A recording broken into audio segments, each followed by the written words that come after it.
So hey guys, welcome back to another video of stellar transformation and I hope कि तुम लोग बहुत ही ज्यादा अच्छे और मजे में होगे। बेटा, मैं आगे बढ़ने से पहले कहना चाहूंगी कि अगर इससे पहले का एपिसोड अभी तक चेकआउट नहीं किया तो पहले जाओ और जाके उसे देख लो, वरना यहाँ तुम्हें कुछ समझ नहीं आने वाला। और अगर तुमने देख लिया है तो बिना किसी देर के आज की इस वीडियो को शुरू करते हैं। सो होमीज, जैसे कि मैं लास्ट एपिसोड में देखा था जहाँ पर लियार और किन्यू दोनों ही यहाँ पर गॉड किंग ऑफ डेथ की तलाश में निकल जाते हैं, जहाँ पर जैसे ये लोग उस अंडरग्राउंड वाले एरिया में पहुंचते हैं तो यहाँ पर सबसे पहले God king of death in पर अटैक कर देती है, पर किन्यू यहाँ पर उसे डिफीट करते हुए सीधा उस चट्टान को तोड़कर अंदर एंटर हो जाता है, जहाँ पर गॉड किंग ऑफ डेथ इन्हें देखकर बिल्कुल भी खुश नहीं होती और कहती है कि जो भी कहने के लिए यहाँ पर आए हो वो कहो और यहाँ से चुपचाप चले जाओ। जिस पर हम देखते हैं कि किन्यू यहाँ पर उन्हें इन्वाइट करता है कि वो 8 डिवाइन क्लैन के अगेंस्ट उसकी इस फाइट में मदद करे, जिस पर सबसे पहले तो वो मना कर देती है। लेकिन जब यहाँ पर मिस लिया, जो कि अब new God king of life है, जिसके पास यहाँ पे आंट आमे की इनहेरिटेंस भी है और जो कि गॉड किंग ऑफ डेथ की सिस्टर भी है, तो यहाँ पर वो से कहती है कि आप भले ही हमारे लिए ना सही लेकिन आंट आमे के लिए प्लीज हमारी हेल्प कीजिए। साथ ही यहाँ पर किन्यू भी उन्हें बताने लगता है कि हाँ, भले ही आपको 8 डिवाइन क्लैन से कुछ खास लेना देना नहीं, लेकिन आप अपनी सिस्टर के साथ जो हुआ वो मिस लियार के साथ तो नहीं होने दे सकती ना। यहाँ पे हम देखते हैं कि गॉड किंग ऑफ लाइफ अपने सिस्टर को याद करते साथ ही मान जाती है और कहने लगती है कि अगर मुझे मेरी सिस्टर का रिवेंज लेने के लिए इनका साथ देना पड़ा तो मैं पीछे नहीं हटूंगी। और फिर वो मान जाती है, जहाँ पर वो किन्यू से कहने लगती है कि ठीक है, फिर अगर तुम मुझे अपने साथ मिलाना चाहते हो तो तुम मेरे लिए कोई गिफ्ट तो जरूर लाए होगे। वैसे भी किन्यू तुम्हें गॉड ऑफ वेपन रिफाइनर भी कहा जाता है, जिस पर किन्यू उन्हें एक फर्स्ट ग्रेड का होमिंग लिंग बाउ ट्रेजर देता है, जो देकर वो खुश हो जाती है। और फिर वो किन्यू से कहती है कि यहाँ से जाने से पहले मैं चाहती हूँ कि तुम एक और आखिरी टेस्ट पूरा करो। और अब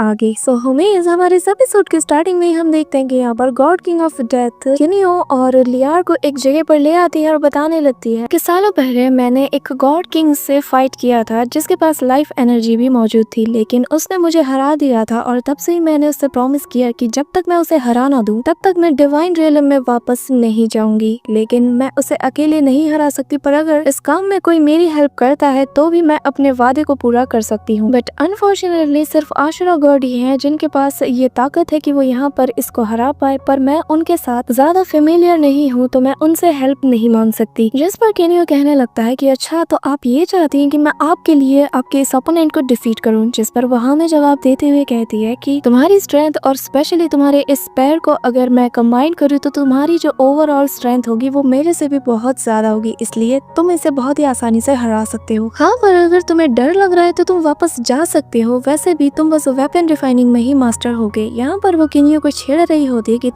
तभी किन्यू यहाँ पर अपने डिवाइन सेंसेस का यूज करके उस गॉड किंग का पता लगा लेता है और फिर बताने लगता है कि उसकी लोकेशन वहाँ पर है। जो सुनकर यहाँ पे गॉड किंग ऑफ डेथ बहुत ही ज्यादा हैरान हो जाती है और कहने लगती है कि तुमने इतनी जल्दी उसे डिटेक्ट कर लिया। वैसे किन्यू, सच बताऊं, मुझे ये लगता था कि तुम्हारे पास बस 50 से 60% चांसेस है कि तुम उसे हरा पाओ, पर अब ऐसा लग रहा है कि तुम्हारे पास 70 से 80% चांसेस है कि तुम उसे हरा पाओगे। ये कहते साथ ही ये तीनों उसी डायरेक्शन में टेलीपोर्ट हो जाते हैं। इसी के साथ सीन शिफ्ट होता है और हमें डिवाइन रियलम के ईस्ट सी का सीन दिखाया जाता है, जिसे कि आइलैंड ऑफ फ्लावर्स भी कहा जाता है। एनटीबीएच ये बहुत ही ज्यादा खूबसूरत है। इसी के साथ उस गॉड किंग की आवाज आती है और वो कहने लगता है कि क्यों लिन, तुम यहाँ पर दोबारा चली आई, लगता है कि तुम्हें इस बार बहुत ही ज्यादा कॉन्फिडेंट है कि तुम मुझे हरा दोगी। और ये क्या, इस बार तुम 2 नए चेहरे को अपने साथ ले आई हो। जिस पर गॉड किंग ऑफ डेथ कहने लगती है कि इन्हें कमजोर मत समझो, क्योंकि ये ना तुम्हें बहुत ही इजीली हरा देंगे। जो सुनकर यहाँ पर वो गॉड किंग इमीडिएटली कहता है कि चलो फिर देखते हैं कि इनमें कितना दम है। और फिर वो यहाँ पर अपने वाइन से किन्यू पर अटैक कर देता है, लेकिन किन्यू यहाँ पर अपने एक सिंगल स्पेयर अटैक से ही उसके सारे वाइन्स को डिस्ट्रॉय कर देता है। जिसके बाद हम उसी गॉड किंग को देखते हैं जो कि लास्ट लीफ गॉड किंग होता है और वो यहाँ पे कहने लगता है कि हाँ, मानना तो पड़ेगा, तुम में कुछ तो बात है, तुम्हारा नाम जरूर किन्यू होगा। जिस पर किन्यू हाँ में जवाब देता है और फिर मिस लियार बताने लगती है कि यहाँ इनके नाम के आगे मुंह है, जिसका मतलब ये कि इनके पास लाइफ एनर्जी है और जो कि लाइकली ग्रीन लीफ गॉड से भी रिलेटेड है, जो कि सालों पहले ही डिसअपियर हो चुके हैं। इसी के साथ वो बताने लगती है कि हमें थोड़ा केयरफुल रहना होगा। यहाँ पर इनकी चिट चैट सुनकर वो ओल्ड मैन कहने लगता है कि देखो, तुम्हारी बातें खत्म हो गई तो जल्द से जल्द मुझसे फाइट करो। ये कहते साथ ही वो यहाँ पर अपने लीफ डोमेन को यूज करता है, जिससे वो किन्यू को अपने अंदर ट्रैप कर लेता है। लेकिन किन्यू यहाँ पर अपने शहर का जैसे यूज करता है तो वो ओल्ड मैन यानी कि वो गॉड किंग अपने वाइन से उसके स्पेयर को जकड़ लेता है, पर अगले ही पल यहाँ पर किन्यू अपने एनर्जी एनर्जी को रिलीज करते साथ ही उससे आजाद हो जाता है। फिर अपने क्लोन की मदद से यहाँ पे अपने आइस मिस्ट डोमेन को यूज करता है, जिससे सारी वाइन्स और यहाँ का जो भी चीज था वो पूरी तरीके से फ्रीज हो जाती है। और फिर अगले ही पल किन्यू उसके डोमेन को पूरी तरीके से डिस्ट्रॉय कर देता है, जो देखकर यहाँ पर वो गॉड किंग भी कहता है कि तुमने मेरे लीफ डोमेन को ऐसे ही कुचल दिया। जिसके बाद यहाँ पे वो गॉड किंग कहता है कि लगता है कि मुझे अपनी अल्टीमेट स्किल्स का यूज करना होगा। यहाँ पर वो 2 जंगली फ्लावर्स को एक्टिवेट कर लेता है, जो कि असल में सेकंड ग्रेड का होंग मिंग लिंग बाओ ट्रेजर होता है, जो देखकर यहाँ पर किन्यू का स्पेयर भी रिस्पॉन्ड करने लगता है। और फिर किन्यू समझ आता है कि यहाँ पर ये जो गॉड किंग है वो किन्यू के अगेंस्ट अपनी ट्रू स्ट्रेंथ को यूज नहीं कर रहे हैं। और फिर किन्यू से कहने लगता है कि मैं आपकी रिस्पेक्ट करता हूँ, लेकिन मैं नहीं चाहता कि हम दोनों में से किसी का भी यहाँ पे वक्त जाया हो, इसलिए मैं बता दूं कि आपके ये सेकंड ग्रेड के होंग मिंग लिंग बाओ ट्रेजर मेरे अगेंस्ट काम नहीं करेंगे, तो बेहतर यही होगा कि आप अपनी ट्रू स्ट्रेंथ के साथ मुझ पे अटैक करें। अब यहाँ पे हम देखते हैं कि वो जो जंगली फ्लावर्स थी वो सीधा उस गॉड किंग के पीछे जाकर चिपक जाती हैं और फिर यहाँ पर बहुत ही पावरफुल वाइन्स को वो क्रिएट करने लगती है, जो कि दिखने में शार्प लग रही थी। यहाँ पे हम देखते हैं कि वो वाइन्स किन्यू का पीछा करती हैं, लेकिन किन्यू भाई अपने हाथों से उसे पकड़ लेता है कि तभी यहाँ पर उन वाइन्स पर जो कांटे लगे हुए थे वो किन्यू की तरफ जाने लगते हैं। पर अगले ही पल किन्यू अपने स्पेयर के 1000 क्लोन्स बनाकर उन एक एक कांटों को पूरी तरीके से डिस्ट्रॉय कर देता है। इसी दौरान यहाँ पर वो गॉड किंग स्माइल करता है और उसके पीछे से वो दूसरा फ्लावर ब्लूम करता है। उसके अंदर से एक पॉइजनस एनर्जी निकलती है, जो कि सीधा किन्यू की तरफ पड़ती है, लेकिन किन्यू अपने स्पेयर को हवा में उछालता है और फिर उस एनर्जी पर ही दे मारता है, जिससे यहाँ पर एक बहुत बड़ा धमाका होता है। और फिर किन्यू यहाँ पर अपनी स्पिरिचुअल एनर्जी से इमीडिएटली उस ओल्ड मैन यानी कि उस गॉड किंग पर अटैक कर देता है। और वो जो गॉड किंग होता है वो भी अपनी बची कुछ स्पिरिचुअल एनर्जी से किन्यू पर अटैक करता है, लेकिन यहाँ पर एक बहुत बड़ा एक्सप्लोजन होता है और हम किन्यू को सही सलामत पाते हैं। और फिर किन्यू अपने स्पेयर से फाइनल टच देते हुए उसके मल्टीपल क्लोन्स बनाकर उस गॉड किंग पर अटैक कर देता है, जहाँ पर वो गॉड किंग खुद को एक डिवाइन शील्ड बनाकर प्रोटेक्ट कर लेता है। फिर कहने लगता है कि हाँ बच्चे, मैं समझ गया, मैं सरेंडर करता हूँ। और फिर किन्यू भी यहाँ पे उस गॉड किंग को रिलीज कर देता है और यहाँ पर गॉड किंग ऑफ डेथ कहने लगती है कि मुझे लगा नहीं था कि तुम इतनी जल्दी सरेंडर कर दोगे। जिसके बाद वो यहाँ पर बताने लगता है कि हाँ, मुझे भी नहीं लगा था कि मेरे स्पिरिचुअल ट्रेजर्स जो कि पूरे डिवाइन रिवेलम में फेमस है, इवन कि होली एम्परर्स भी इसका सामना नहीं करना चाहते, उसे ये बच्चा इतनी आसानी से डिफीट कर देगा। जिसके बाद किन्यू बताने लगता है कि हाँ, मेरा ये स्पेयर सच में बहुत ही ज्यादा कमाल का है। यहाँ पे जो गॉड किंग होता है वो कहने लगता है कि क्योंकि तुम एक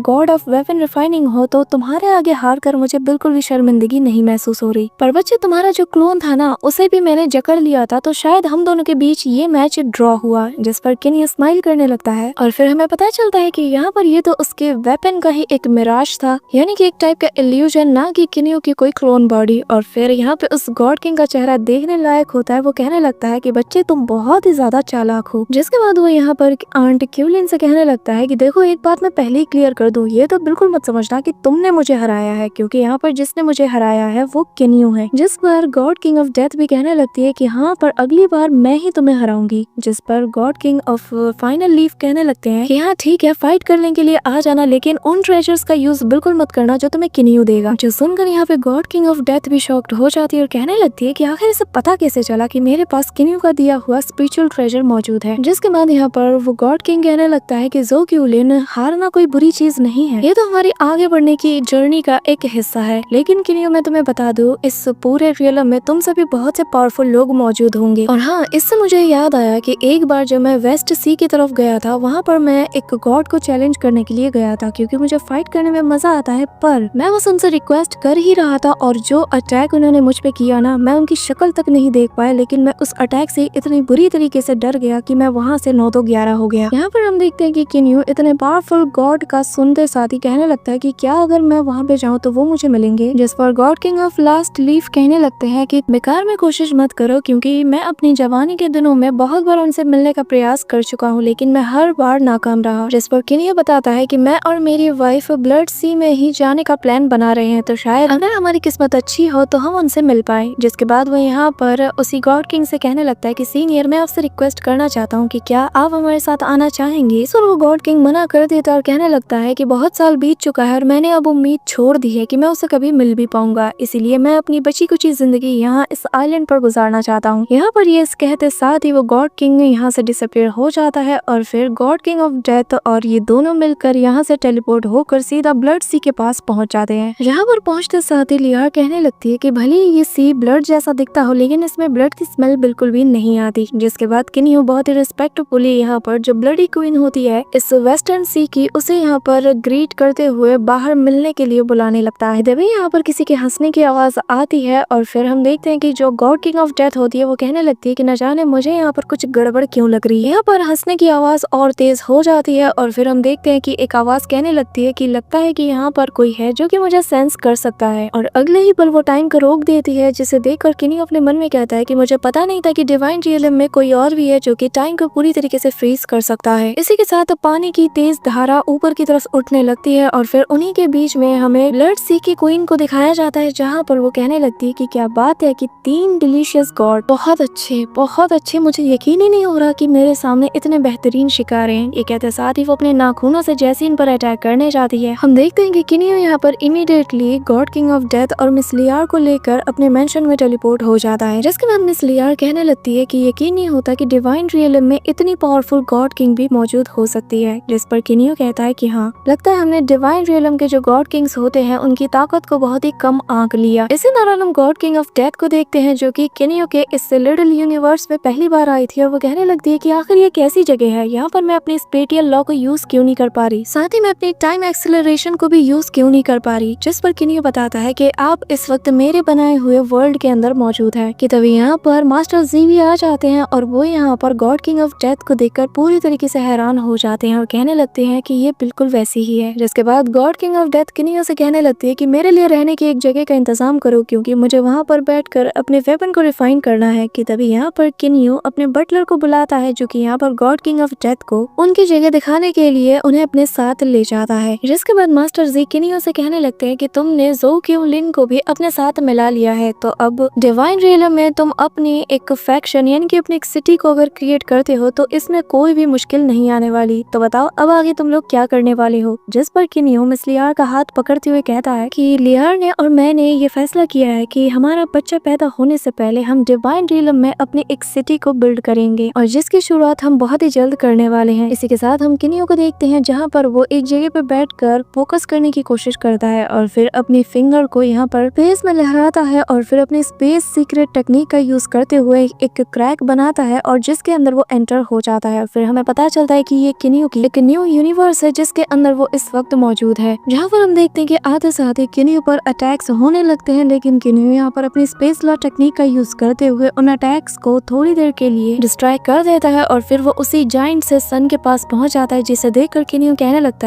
है कि ये अभी भी ग्रो कर रहा है। वहीं दूसरी तरफ किनियो अपने डिवाइन सेंसेस का यूज करके कोर में देखने की कोशिश करता है, जहाँ पर वो पाता है कि यहाँ के आसपास की जितनी भी एनर्जीज थी वो ट्रांसफॉर्म होकर यिन और यांग एनर्जी में ट्रांसफॉर्म हो रही है और जो कि साथ मिलकर फॉर्म करते हुए यहाँ पर 5 एलिमेंट्स को भी क्रिएट करती है और यिन और यांग एनर्जी की मदद से ही थंडर लाइटनिंग की पावर को भी क्रिएट किया जाता है। इसी के साथ वो यहाँ पर उन्हीं 5 एलिमेंट का यूज करना शुरू कर देता है, जहाँ पर इनका यूज करते हुए वो एक न्यू लाइफ को क्रिएट करता है जो कि एक न्यू लिविंग वर्ल्ड के रूप में होता है। साथ ही यहाँ पर वो सोलर सिस्टम के बाकी के प्लैनेट्स को भी क्रिएट करता है। बेसिकली वो यहाँ पर अपना एक खुद का यूनिवर्स क्रिएट कर रहा था। साथ ही हम देखते हैं कि वो यहाँ पर एक और क्लोन यूनिवर्स को भी क्रिएट करता है, जहाँ पर वो अपनी स्पेस लॉ फॉर्मेशन का यूज करता है। लेकिन किनियो शॉक्ड हो जाता है कि आखिर उसके बनाए दोनों यूनिवर्स इतने ज्यादा सिमिलर कैसे लग सकते हैं। जिसके बाद किनियो कहने लगता है कि शायद ये होंगमिंग स्पिरिचुअल प्रेशर की पावर की वजह से हो रहा होगा। इसके साथ ही वो यहाँ पर दोबारा से उस फॉर्मेशन को बनाने लगता है जिसकी वजह से वो यूनिवर्स का बेस बना पाया था और फिर 5 एलिमेंट्स को ऐड करते हुए यूनिवर्स का कोर बना लेता है। लेकिन तभी यहाँ पर किनियो यूनिवर्स के सेंटर में पहुंच जाता है, जहाँ पर उस जाइंट से सन को देखकर किनियो कहने लगता है कि क्या मेरा स्पिरिट पर्ल इसके एनर्जी को अब्सॉर्ब कर सकता है, और अगर मेरा स्पिरिट पर्ल यूनिवर्स की सोर्स पावर को अब्सॉर्ब कर लेता है तो ये बहुत ही बड़ी अचीवमेंट होगी। इसी के साथ हम देखते हैं कि किनियो यहाँ पर अपने उन्हीं स्पिरिट पर्ल्स को ऊपर की तरफ थ्रो कर देता है, जहाँ पर ये सारे 8 पर्ल्स आपस में सर्कल में चक्कर काट रहे थे और फिर अगले ही पल हम देखते हैं कि यहाँ पर जो यूनिवर्स का सोर्स पावर है वो धीरे धीरे करके इन स्पिरिट पर्ल के थ्रू अब्सॉर्ब किया जाने लगता है और जिनसे अब्सॉर्ब होते साथ ही हम किनियो को देखते हैं जिसके ऊपर वो एनर्जी गिर रही थी और उसकी बॉडी भी इस एनर्जी को अब्सॉर्ब कर रही थी। इसी के साथ हम किनियो की सोल को देखते हैं, जहाँ पर वो भी धीरे धीरे डेवलप हो रही थी। साथ ही किनियो के अंदर मौजूद उसका बेस कोर भी यहाँ पर और ज्यादा इनहेंस होने लगता है। साथ ही यहाँ पर जो फॉर्मेशन उसने सेट किया था वो भी इस एनर्जी को बहुत बखूबी से अपने अंदर अब्सॉर्ब करने में लग जाता है। यहाँ पर हम किनियो के अंदर बहुत सी चेंजेस को को देख रहे होते, लेकिन बाहर से वो पूरी तरीके से शांत था। साथ ही हम किनियो के ऊपर उसी फॉर्मेशन को देखते हैं जहाँ पर उसके कोर स्प्लिट पर्ल के द्वारा उन एनर्जीज को अब्सॉर्ब किया जा रहा था। और यहाँ पर देखते ही देखते यूनिवर्स के पावर सोर्स का कुछ हिस्सा गैदर होने लगता है, जिससे यहाँ पर एक क्राउड जैसी चीज बनने लगती है। जिसके बाद हम देखते हैं कि ये एनर्जी इस हद तक बढ़ जाती है कि अब्सॉर्ब करते करते यहाँ पर वो एक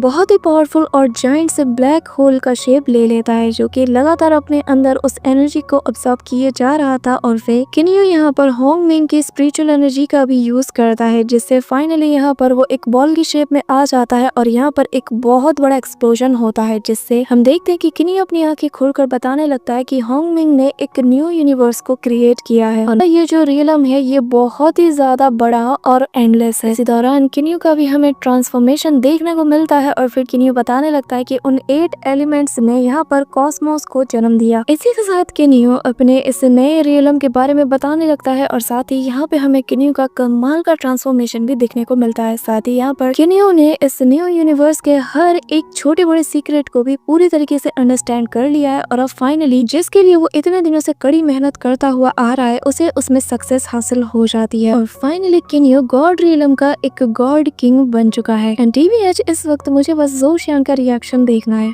यहाँ पर हम देखते हैं कि किनियो फिर भी नहीं रुकता और वो लगातार इसे इनहेंस करने में लग जाता है। हम देखते हैं कि उन 8 एलिमेंट्स की पावर लगातार किनियो के आसपास चक्कर काटती है, जिसके बाद किनियो कंप्लीट ट्रांसफॉर्मेशन रूप में आ जाता और कहने लगता है कि देखते हैं कि गॉड रियलम में अब किसमें इतना दम है जो कि मेरा सामना कर सके। इसी दौरान सीन शिफ्ट होता है और हमें मिस लियार को दिखाया जाता है, जहाँ पर वो बाहर किनियो का ही इंतजार कर रही थी और वो अपने बेली की तरफ देखते हुए किनियो की फिक्र करने लगती है और फिर अपने मन में कहती है कि किनियो, उम्मीद है कि तुम जल्द से जल्द सही सलामत वापस आ जाओगे। यहाँ पर मिस लियार बहुत ही बेसब्री के साथ किनियो का इंतजार कर रही थी कि तभी यहाँ पर बादल गरजना शुरू हो जाते हैं। चारों तरफ बिजली कड़कने लगती है और हम देखते हैं कि यहाँ पर बहुत ही पावरफुल एनर्जी वाले थंडर क्लस्टर्स बनने लगते हैं। यहाँ पर उन बादलों के बीच में इंटेंस अमाउंट में स्पिरिचुअल एनर्जी भी गैदर हो रही थी, जिसे देखकर यहाँ पे मिस लियार पूरी तरीके से कंफ्यूज हो जाती है। इसी के साथ जब वो अपने सामने देखती है तो यहाँ पर जिस जगह पर किनियो मौजूद था वहाँ से बहुत ही पावरफुल एनर्जी निकलती है और वो सीधा जाकर आसमान से जा मिलती है और ये एनर्जी उसी जगह पर जाकर मिलती है जहाँ पर हम उन्हीं लाइटनिंग थंडर वाले बादलों को देखते हैं, जो कि डायरेक्टली गॉड रियलम से कनेक्टेड है। और फिर जो इंटेंस अमाउंट में यहाँ पर स्पिरिचुअल एनर्जी गिरती है ना, वैसा आज तक शायद किसी नहीं देखा हो। जिसके बाद हम किनियो को देखते हैं जहाँ पर वो अपनी न्यू लुक में होता है और मिस लियार भी उसे देखकर शॉक्ड हो जाती है। जिसके बाद जैसे ही किनियो अपनी आंखें खोलता है तो यहाँ पर उसके पीछे वो जो रिंग्स थी उनमें उन 8 एलिमेंट्स की पावर एक के बाद एक एक्टिवेट होने लगती है और यहाँ पर किनियो अब अपनी खुद की एक सिटी बनाने के लिए पूरी तरीके से रेडी हो चुका था। यहाँ पर हम देखते हैं कि ये एनर्जी इतनी ज्यादा मैसिव होती है कि यहाँ पर होली एम्परर भी इसे देख लेते हैं, जो कि यूजिन माउंटेन पर मौजूद थे और यहाँ पर वो इतनी एनर्जी को कंडेंस होता हुआ देखकर कहने लगते हैं कि ये जरूर किनियो होगा। साथ ही सीन शिफ्ट होता है और हमें आशुरा गॉड को भी दिखाया जाता है, जहाँ पर वो भी अपनी टेरिटरी से इस एनर्जी को फील कर पा रहे थे। वो भी आसमान में उन्हीं गोल्डन एनर्जीज को देख रहे थे और उन्हें भी किनियो पर बहुत ही ज्यादा प्राउड हो रहा था। और फिर वो कहने लगता है कि यकीन नहीं होता कि किनियो ने इस चीज को इतनी जल्दी अचीव कर लिया। वो फाइनली गॉड किंग रियलम तक पहुंच चुका है और जिसका मतलब कि ये कि डिवाइन रियलम में आने वाले दिनों में बहुत ही ज्यादा मजा आने वाला है। ऐसी ऐसी चीजें होंगी जिसका मैं बेसब्री से इंतजार कर रहा हूँ। जिसके बाद वो एक स्माइल करते हैं और इमीडिएटली वहाँ से टेलीपोर्ट हो जाते हैं। इसी के साथ सीन शिफ्ट होता है और हमें किनियो को दिखाया जाता है, जहाँ पर वो अपनी आंखें खोलकर सीधा मिस लियार की तरफ बढ़ने लगता है और मिस लियार भी उसे देखकर उसके पास जाने लगती है। इसी के साथ हम देखते हैं कि किनियो को गॉड किंग बनता हुआ देखकर मिस लियार बहुत ही ज्यादा खुश हो जाती है और फिर किनियो उसका हाथ पकड़ते हुए अपने करीब खींचता है और फिर ये दोनों एक दूसरे में खो जाते हैं। जिसके बाद यहाँ पर मिस लियार किनियो की तरफ स्माइल करते हुए कहती है कि फाइनली तुम एक गॉड किंग बन चुके हो और मुझे तुम्हें ऐसे देखकर बहुत ही ज्यादा खुशी हो रही है। यहाँ पर ये दोनों बहुत ही अच्छा टाइम स्पेंड कर ही रहे होते कि तभी यहाँ पर ब्लडी क्वीन अपने पार्टनर के साथ आ जाती है और यहाँ पर ये दोनों इनको देखकर बहुत ही ज्यादा खुश होते हैं कि तभी यहाँ पर ब्लडी क्वीन कहने लगती है कि फाइनली किनियो तुमने कर ही दिखाया। लेकिन तभी हम देखते हैं कि वो कहने लगती है कि लगता है कि हम हम लोग गलत टाइम पर आए हैं, हमें थोड़ी देर बाद आना चाहिए था। ये सुनकर यहाँ पर मिस लियार भी ब्लश करती है कि तभी यहाँ पर आशुरा गॉड भी आ जाता है और वो आते साथ ही किनियो को कांग्रेचुलेट करने लगते हैं, जिस पर किनियो उनका शुक्रिया अदा करता है। और फिर यहाँ पर ब्लडी क्वीन कहने लगती है कि ये बहुत ही ज्यादा रेयर है कि गॉड रियलम में गॉड किंग्स जो कि एक कपल हो, ऐसा बहुत ही रेयर देखा जाता है। इसी के साथ यहाँ पर जो आशुरा गॉड होते हैं वो किनियो से कहने लगता है कि जब ऑफर मैंने तुम्हें पहले दिया था मैं अभी भी उसके साथ खड़ा हूँ। कि तभी ब्लडी क्वीन के साथ जो गॉड होती है वो यहाँ पर कहने लगती है कि अगर तुम हमारे साथ हाथ मिलाते हो तो तुम्हें और तुम्हारी वाइफ को आगे चलकर होली एम्परर से डरने की बिल्कुल भी जरूरत नहीं पड़ेगी। यहाँ पर मिस लियार की बेली से ग्रीन कलर की एनर्जी निकलती है, जिसका मतलब ये कि इनका बेबी इन्हें कोई मैसेज दे रहा है। कि तभी यहाँ पर किनियो कहने लगता है कि आप सभी का बहुत शुक्रिया, लेकिन मेरे पास हमारे लिए एक और बेहतरीन प्लान है। जिसके साथ ही वो यहाँ से जाने लगते हैं। वहीं दूसरी तरफ सीन शिफ्ट होता है और हमें लाइफा सिटी के अंदर का सीन दिखाया जाता है, जहाँ पर जोशियान की पूरी फैमिली मौजूद होती है और यहाँ पर उनको भी खबर मिल जाती है कि किनियो एक गॉड किंग बन चुका है, जिससे ये लोग आग बबूले हो जाते हैं।